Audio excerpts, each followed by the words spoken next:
तो अब हम ऑस्ट्रेलिया की ओर बढ़ते हैं। संयुक्त राज्य अमेरिका, उसका विस्तार, भौगोलिक विस्तार, उसका आधुनिकीकरण, ये सब जानने के बाद अब हम विस्थापन को और बेहतर समझने के लिए थोड़ा ऑस्ट्रेलिया की तरफ बढ़ते हैं। ऑस्ट्रेलिया के नक्शे पर एक बार फिर से नज़र डालें। देखेंगे ऑस्ट्रेलिया जो है वो एक और उत्तर पश्चिम में हिंद महासागर से, पूर्व में प्रशांत महासागर, दक्षिण में दक्षिण महासागर, उससे घिरा हुआ है। और ऑस्ट्रेलिया से थोड़ी दूर पर पूर्व में न्यूजीलैंड है। एकमात्र क्षेत्र जहां लोग रहते हैं जो ऑस्ट्रेलिया से इतना निकट है।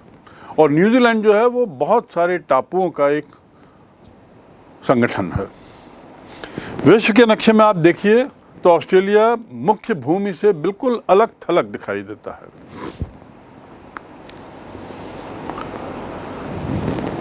ऑस्ट्रेलिया की खासियत यह है कि यहाँ की जनसंख्या बहुत कम है। और इस नक्शे में भी यदि आप देखते हैं तो मूल रूप से बहुत कम प्रसिद्ध शहर हैं और अधिकतर इलाका आज भी बैरन है। ऐसा माना जाता है कि एक क्षेत्र ऐसा भी है जहां दो पुलिस थाने के बीच में की दूरी लगभग 800 किलोमीटर है। यानी 800 किलोमीटर तक वहाँ कोई पुलिस थाना नहीं है, अर्थात वहाँ कोई लोग रहते नहीं होंगे, इसीलिए इतनी दूरी रखी गई। इस नक्शे को समझने के बाद अब हम बढ़ते हैं इसके विस्थापन की प्रक्रिया को समझने के लिए।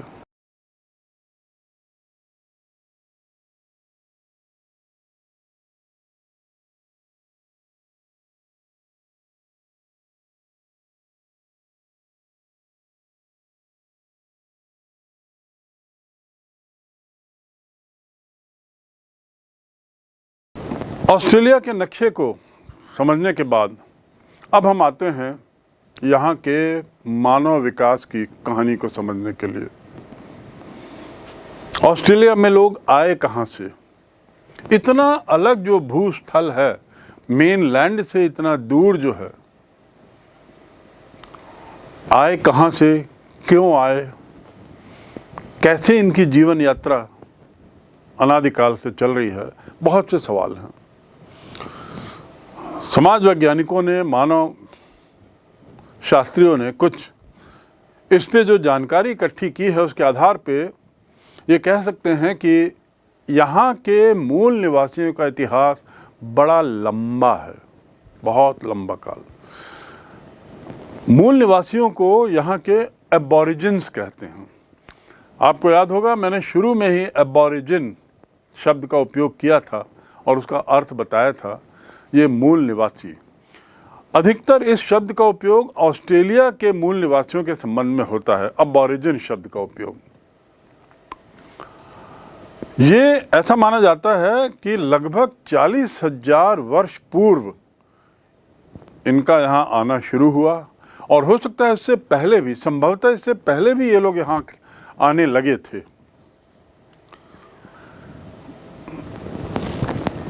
मानव विज्ञान शास्त्रियों का कहना है कि ये जो एबॉरिजिन्स थे ये उसी से लगी हुई एक भूमि, एक भू सेतु, जिसे न्यू गिनी के नाम से जाना जाता है, इस न्यू गिनी क्षेत्र से इनका आना शुरू हुआ। मूल निवासियों की अपनी जो परंपराएं हैं उसके हिसाब से तो कहा जाए तो ये आए नहीं थे, ऑस्ट्रेलिया आए नहीं थे, बल्कि वहीं के थे, ये परंपरा के अनुसार।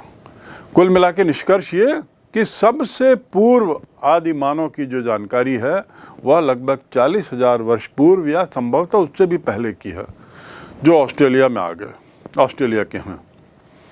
ये लोग सेटलर नहीं थे, कहीं से आके बसे नहीं थे, इसलिए इनके लिए सेटलर शब्द का उपयोग करना गलत होगा। एबॉरिजिन्स 18वीं सदी यानी 1700 80-90 के दशक में ऑस्ट्रेलिया के मूल समुदायों की यदि हम बात करें तो करीब 350 से 700 समुदाय वहाँ थे, मूल निवासियों के। समुदाय एक तरीके के कबीले ही समझ लीजिए, जिनकी अपनी अपनी परंपराएं होंगी, अपनी अपनी भाषा होगी, अपना अपना जीवन शैली, रहन सहन होगा। इनकी संख्या कितनी थी? 350 से ऊपर, लगभग 700 के आसपास, इसके बीच। इनकी अपनी अपनी भाषाएं थीं, अपनी अपनी बोली थी। आज भी इनमें से करीब 200 भाषाएं बोली जाती हैं वहाँ के स्थानीय समुदाय द्वारा, वहाँ के मूल निवासियों द्वारा। इन्हीं मूल निवासियों में से एक, जिसे हम देसी लोग कह सकते हैं, वहीं के पुराने निवासी कह सकते हैं, इन लोगों का एक बहुत बड़ा समुदाय उत्तरी ऑस्ट्रेलिया में रहता है। बड़ा विशाल समुदाय है ये, और इसे हम टॉरस स्ट्रेट आइलैंडर्स कहते हैं। इन लोगों को क्या कहा जाता है? Taurus straight Islanders. एबोरिजिन जो शब्द है वो इनके लिए इसका उपयोग नहीं होता। ये आइलैंडर्स कुछ अलग ही थे, इनकी प्रवृत्तियां, इनका रहन सहन कुछ अलग ही था, इसलिए ये लोग एबोरिजिन नहीं कहलाते, क्योंकि ऐसा माना जाता है कि ये लोग कहीं से आए थे। और दूसरा, ये नस्ल ही अलग है, इनका जो रेस है, नस्ल ही थोड़ी अलग है। तो ये टॉरस स्ट्रेट आइलैंडर्स की संख्या बड़ी विशाल, उत्तर में स्थित, मूल निवासी न मानते हुए इन्हें अबोरिजिन नहीं कहा जाता, और इनकी नस्ल ही कुछ अलग है। कुल मिलाकर ये ऑस्ट्रेलिया की जनसंख्या का 2.4% हिस्सा हैं, 2.4%। मैंने जैसे शुरू में बताया कि ऑस्ट्रेलिया की जनसंख्या जो है वो बड़ी छितराई हुई है, बड़ी फैली हुई है, और ज़्यादातर शहर समुद्र के किनारे ही हैं, जैसे आप इस नक्शे में आपने देखा और देख रहे हैं। सिडनी, मेलबर्न, एडिलेड, कैनबरा जो वहाँ की राजधानी है, वो भी लगभग समुद्री तट पर ही है। और बीच का इलाका, बहुत बड़ा इलाका, विशाल भूमि, लगभग बैरन है। हाँ, कहीं तो ऐसा मैंने पढ़ा है कि करीब 800 किलोमीटर की दूरी तक कोई पुलिस थाना नहीं है, यानी कोई लॉ एंड ऑर्डर की समस्या नहीं है। और इसलिए नहीं है क्योंकि कोई निवासी रहते नहीं वहाँ पे, इतना वो छितरा फैला हुआ वहाँ की जनसंख्या है। जहाँ 1770 में ब्रिटिश लोग पहली बार आए, वही समुद्री इलाके, समुद्री तटीय इलाके शहर के रूप में आज विकसित हैं, क्योंकि बीच का जो इलाका है बड़ी शुष्क मरुभूमि है। किनारा, समुद्री किनारा, जहां ब्रिटिश आए 1770 के आसपास, बस वहीं पर विकास हुआ है, वहीं पर शहरीकरण है, वहीं पर सभ्यता है, और सभ्यता का अर्थ वहीं पर ये अप्रवासी लोग आके बसे। बाकी बीच का जो क्षेत्र है ऑस्ट्रेलिया का, वो शुष्क मरुभूमि है। 1770 में यूरोपीय लोग ऑस्ट्रेलिया कैसे पहुंचे? ऑस्ट्रेलिया में यूरोपीय मूल निवासियों और उन दोनों के बीच में जो आपसी संबंध है, उसका जो किस्सा है, जो जमीन के साथ जुड़ा हुआ है, वो किस्सा लगभग वैसे ही वैसा है जैसा अमेरिका का। अमेरिका के बारे में हमने जाना कि कैसे मूल निवासियों और यूरोपियनों के बीच में ज़मीन को लेकर एक तरीके से संबंध शुरू होता है, जो आगे बढ़ते बढ़ते बढ़ते एक कटुता का रूप लेता है। फिर कैसे मूल निवासी वंचित कर दिए जाते हैं ज़मीनी अधिकार से, आदि आदि। तो यहाँ की कहानी भी लगभग वैसी ही है। हालांकि इसकी शुरुआत 300 साल बाद हुई। मूल निवासियों के साथ हुई मुलाकात को लेकर कैप्टन कुक और उसके जत्थों की आरंभिक रिपोर्ट बड़ी महत्वपूर्ण है। कैप्टन कुक का जिक्र ऑस्ट्रेलिया के संबंध में बार बार आता है। कैप्टन कुक, जिसने समुद्री मार्ग से ये लंबी दूरी तय की थी। मूल निवासियों के साथ मुलाकात को लेकर इसकी जो रिपोर्ट्स हैं वो बहुत महत्वपूर्ण हैं, उत्साहपूर्ण हैं। यद्यपि बाद में इन लोगों का बड़ा दोस्ताना व्यवहार होने के बावजूद कैप्टन कुक की हत्या कर दी गई, और वो हत्या करने वाला वहां का एक मूल निवासी ही था। जो रिपोर्ट है उसमें स्पष्ट जेम्स कुक का, कैप्टन कुक का वृत्तांत स्पष्ट करता है कि बड़े दोस्ताना व्यवहार थे, वही जैसा अमेरिका में था। लेकिन दुर्भाग्य से किसी कारणवश एक मूल निवासी द्वारा कुक की हत्या कर दी जाती है। ये जो हत्या हुई ये हवाई में, ऑस्ट्रेलिया में नहीं। तब अंग्रेजों का रवैया मूल निवासियों के प्रति पूरी तरह से शत्रुता का हो गया। कैप्टन कुक की हत्या के बाद से रिश्तों में खटास आती है और शत्रुता की नज़र से मूल निवासियों को अंग्रेज़ों द्वारा देखा जाने लगा। इस तरह से एक घटना जो है, ये वाली घटना औपनिवेशिक ताकतों द्वारा दूसरों के खिलाफ किए गए व्यवहार को साबित करने के लिए इस्तेमाल की गई। ये एक घटना इंग्लैंड द्वारा अपने से कमज़ोर जो उपनिवेश के लोग थे उन पर शोषण करने के लिए इस्तेमाल किए जाने लगे। ये उदाहरण बार बार दिया जाने लगा कि मूल निवासी जो हैं ये एक तरीके से हिंसक व्यवहार करते हैं, हिंसक व्यवहार किया है।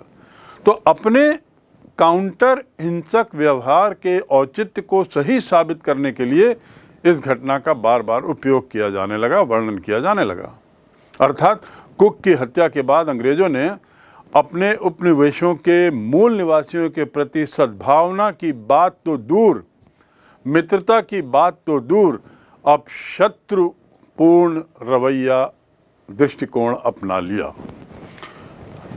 कैप्टन कुक की ये घटना इस मायने में बहुत महत्वपूर्ण है, बदलते संबंधों की शुरुआत को लेकर। संक्षिप्त में एक बार फिर यदि हम देखें तो 1606 में डच यात्रियों ने ऑस्ट्रेलिया को सबसे पहले देखा था। डच यानी हॉलैंड के लोग। 1642 में तस्मान इस टापू पर पहुंचता है और उस टापू का नाम उसके नाम पर तस्मानिया कर दिया जाता है, तस्मानिया। 1770 में जेम्स कुक यहाँ की एक खाड़ी है जिसे बटनी खाड़ी कहते हैं, वहाँ पहुँचता है और उसका नाम देता है New South Wales. New South Wales का नामकरण, उस क्षेत्र का नामकरण जेम्स कुक के द्वारा होता है 1770 में। और 1788 में ब्रिटेन के दंडितों की बस्ती ऑस्ट्रेलिया में बसाई जाती है, जिसके फलस्वरूप वहाँ पर कुछ परिवर्तन आते हैं। ब्रिटेन में जिन लोगों को सज़ा दी गई उनकी बस्ती, आपको याद होगा औद्योगिक क्रांति की चर्चा करते हुए औद्योगिक क्रांति के अध्याय में एक विवरण आया था जिसमें बताया गया था कि कैसे मजदूरों ने बड़ी संख्या में विद्रोह किए और हिंसात्मक कदम उठाए थे, जिसकी प्रतिक्रिया स्वरूप अंग्रेज सरकार ने बहुत लोगों को गिरफ्तार किया था। 450 लोगों को देश निकाले की सज़ा देकर उन्होंने ऑस्ट्रेलिया भेज दिया था और 9 लोगों को फांसी की सज़ा दी थी। ये वही ऑस्ट्रेलिया है जहां 1788 में ये घटना के फलस्वरूप मजदूरों को देश निकाला दे दिया गया था। ये सब जानने के बाद हम देखें कि यूरोपियनों के आने के बाद ऑस्ट्रेलिया की स्थिति में क्या परिवर्तन आया। अब यूरोपियन आ गए। एक परिवर्तन तो हमने ये देखा कि दोस्ताना व्यवहार अब दुश्मनी, शत्रुता के व्यवहार में बदल गया। जेम्स कुक की घटना के बाद ऑस्ट्रेलिया का उपयोग देश निकाला की सज़ा देने के लिए मजदूरों को भेजा गया। आर्थिक रूप से क्या परिवर्तन आया? यूरोपीय बस्तियों के अधीन जो ऑस्ट्रेलिया का जो आर्थिक विकास है वो अमेरिका जैसा नहीं है। वहाँ पर कुछ और ही रवैया अपनाया गया। अंगूर के बाग, चावल की खेती, भेड़ों के बड़े बड़े फार्म, भेड़ों से ऊन मिलता है, उनके बड़े बड़े फार्म और सोने की खदानें, ये चीज़ें एक लंबे प्रयास के बाद, सतत प्रयास के बाद बहुत लंबे काल में वहाँ पे विकसित की गई। मैं दोहरा दूँ पुनः, अंगूरों के बाग, चावल की खेती, भेड़ों के बड़े बड़े फार्म हाउस और सोने की खदानें, बड़े लंबे काल में इसका विकास किया गया और इन्होंने ऑस्ट्रेलिया के संपन्नता की बुनियाद रखी। ये जो बातें हुई, यहाँ से ऑस्ट्रेलिया के विकास, ऑस्ट्रेलिया के आधुनिकीकरण, ऑस्ट्रेलिया के संपन्नता की बात शुरू होती है। 1911 में ऑस्ट्रेलिया की एक राजधानी बनाने की योजना चल रही थी। तब उसके लिए वुल व्हीट गोल्ड नाम का भी सुझाव दिया गया। अंततः उसका नाम रखा गया कैनबरा। वुल व्हीट गोल्ड, ये एक नाम राजधानी के लिए 1911 में प्रस्तावित था, पर अंत में उसका नाम कैनबरा रखा गया। कैनबरा का अर्थ है सभा स्थल। वहाँ की भाषा में कैनबरा, अंग्रेजी में नहीं, वहाँ की स्थानीय भाषा में कैनबरा का अर्थ है सभा स्थल, ऐसी जगह जहाँ सभा होती है। तो कैनबरा नाम वहीं से आया और वर्तमान में कैनबरा ऑस्ट्रेलिया की राजधानी है।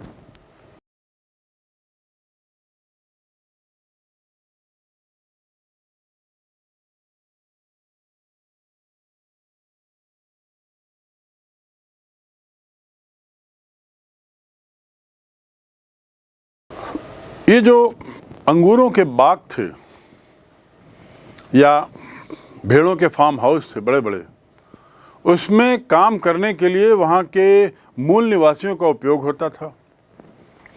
जैसे अमेरिका में दासों को बुलाया गया था, प्रारंभ में मूल निवासियों को लिया गया, बाद में अफ्रीका के लोगों को अमेरिका में लाया गया और दास के रूप में उनका उपयोग हुआ। ऑस्ट्रेलिया में दास प्रथा के स्थान पर वहीं के मूल निवासियों का उपयोग किया जाने लगा, जिनका बड़ा शोषण भी हुआ। उनके साथ एक तरीके से दास जैसा ही बर्ताव किया गया। कालांतर में जब चीनी लोग वहाँ आए, चीनी अप्रवासी आए, तो उन्होंने सस्ते में काम करना शुरू किया, यानी स्थानीय मजदूरों की तुलना में चीनी मजदूर ज़्यादा अब लिए जाने लगे। लेकिन ऑस्ट्रेलिया में जिस तीव्रता से गैर गोरों की निर्भरता बढ़ रही थी, उनकी जनसंख्या भी बढ़ रही थी। गैर गोरों की निर्भरता का तात्पर्य है कि काम करने के लिए जिस तरीके से यूरोपियन लोग मूल निवासियों पर या अप्रवासी चीनियों पर निर्भर होते जा रहे थे, दूसरी ओर इनकी संख्या भी बहुत बढ़ती चली जा रही थी, यानी मूल निवासियों की या अप्रवासी चीनियों की संख्या बढ़ने लगी।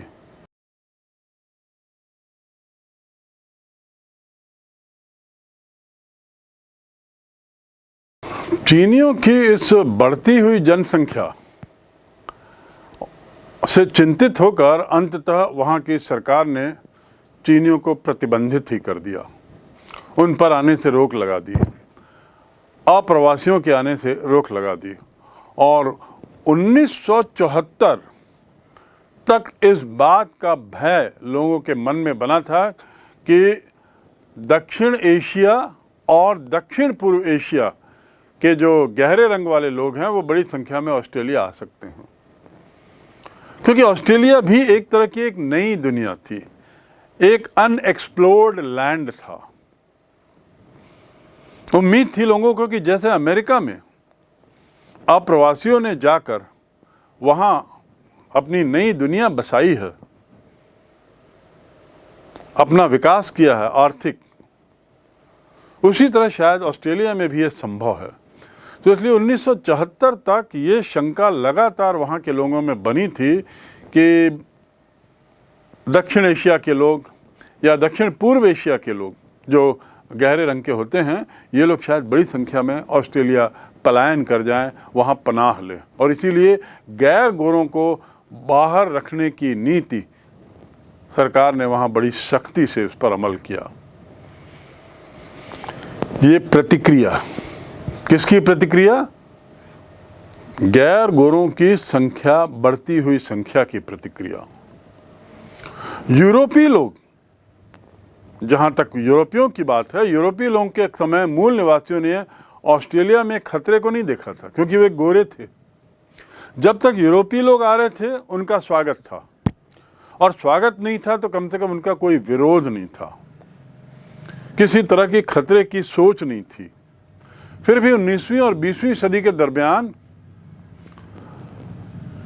अपनी जमीन खोने के चलते और यूरोपियनों के साथ हुई लड़ाई में लगभग 90% मूल निवासियों को अपनी जान गंवानी पड़ी थी।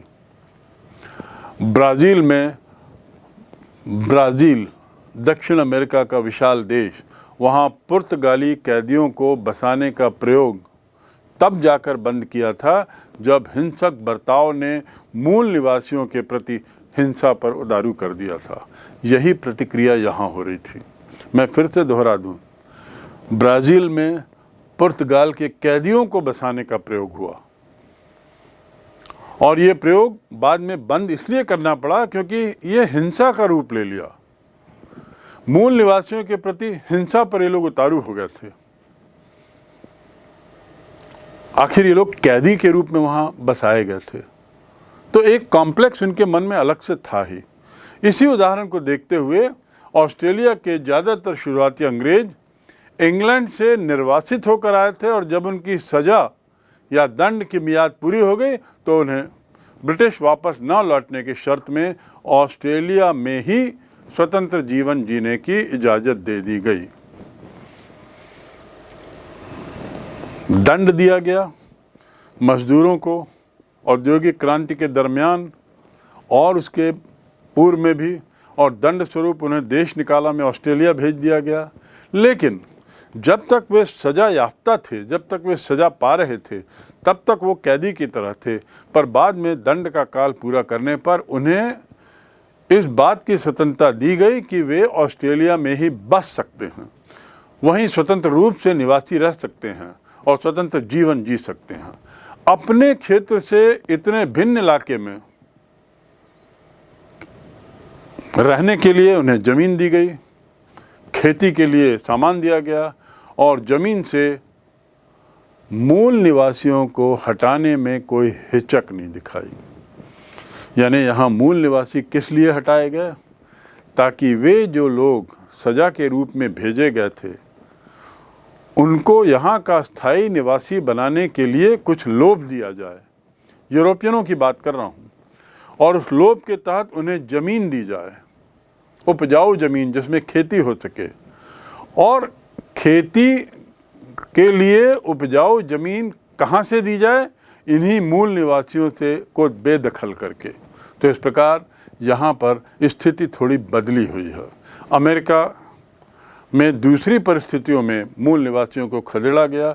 यहाँ पर मूल निवासियों को खदेड़ने का कारण था यूरोपियनों द्वारा दंडित लोगों को बसाए जाने के फलस्वरूप मूल निवासियों को उनकी ज़मीनों से खदेड़ा जाने लगा।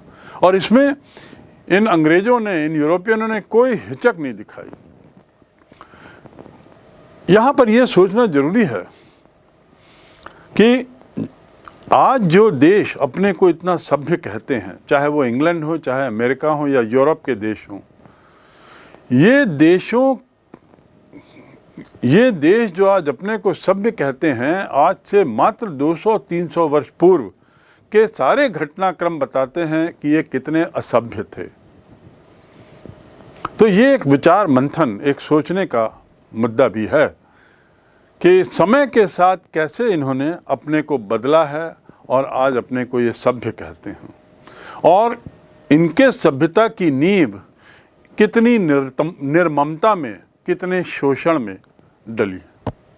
यदि औद्योगिकरण हुआ यूरोप का तो उसके पीछे कितना शोषण था, इसे हम औद्योगिक क्रांति के अध्याय में पढ़ चुके हैं। विस्थापन भी यही शोषण का परिणाम है। यदि आज गोरे लोग पूरी दुनिया में छाए हुए हैं और वहाँ उनका दबदबा है, तो उसके पीछे की कहानी यदि हम देखें तो हम पाएंगे कि ये लोग आज जो भी हैं, इसके पीछे 200-300 वर्ष का शोषण, मूल निवासियों के प्रति दुर्भावना रही है।